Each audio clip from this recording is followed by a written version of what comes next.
Kia ora, I'm Emma Den and welcome back to the latest episode of the Video Weekly Diary series.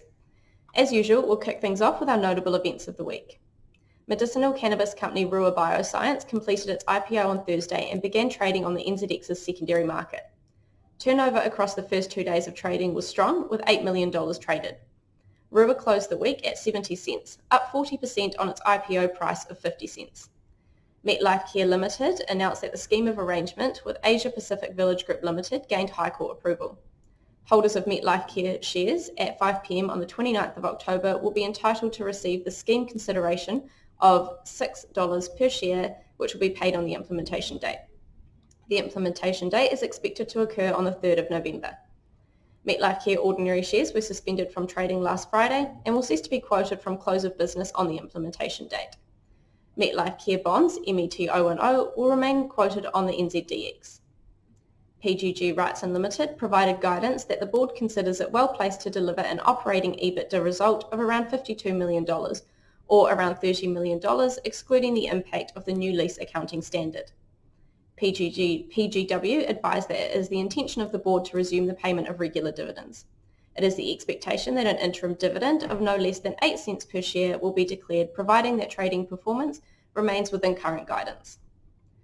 Restaurant Brands' total sales for the third quarter of the financial year were $239.8 million, an increase of 12.8% on last year.